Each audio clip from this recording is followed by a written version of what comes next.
और वो insurance claim का वो आदमी मरने के बाद मिलेगा क्या उसको? 1.5 वर्ष आधी माझ्या परिचित व्यक्तीचं ब्रेन स्ट्रोकचा एक इश्यू झाला त्यांना, आणि त्या ब्रेन स्ट्रोकचं सर्जरी केल्यानंतर आज 1.5 वर्ष कंप्लीट झाल्यानंतरही त्याचा इन्शुरन्सचा क्लेम अमाऊंट मिळालेला नाही. इथे त्या लोकांची चप्पल घासून गेलेली आहे या ऑफिसच्या चक्रा मारता मारता, पण त्यांची काही सुनवाई नाही आहे. वो फाइल भेजा हूं मैं, 1.5 साल हो गए उनका, 1.5 साल हो गए, अभी तक नहीं मिला मैडम वो.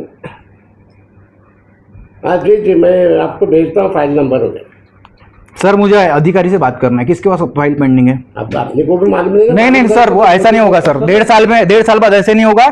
जिस आदमी ने वो क्लेम जो है ना 4-5 लाख का वो रोका हुआ है, उसकी जवाबदारी तय होगी. अभी ऑफिस बंद होने को बहुत समय है. आप लोग बहुत मजाक में ले रहे हो चीज, है मजाक वाली चीज नहीं है.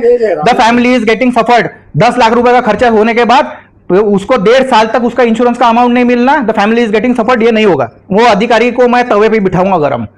आप मजाक कर रहे हो क्या? Are you joking? 1.5 years have passed.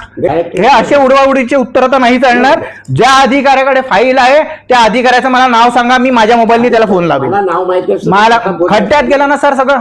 नाव नाही माहिती तुम्हाला, मला नका सांगू. ते नाव तर कळलंच पाहिजे. नाव माहिती नाही. कोण अधिकारी आहे एवढा ग्रेट की तो 1.5 वर्षापासून एका फाईलीवर बसलाय, मला सांगा तुम्ही.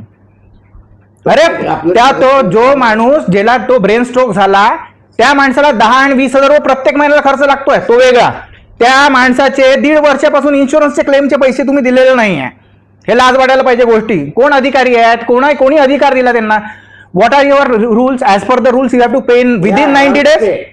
You have to pay within 90 days. So then I will insist you pay with interest now. ब्याज के साथ उसका क्लेम मिलना चाहिए. अब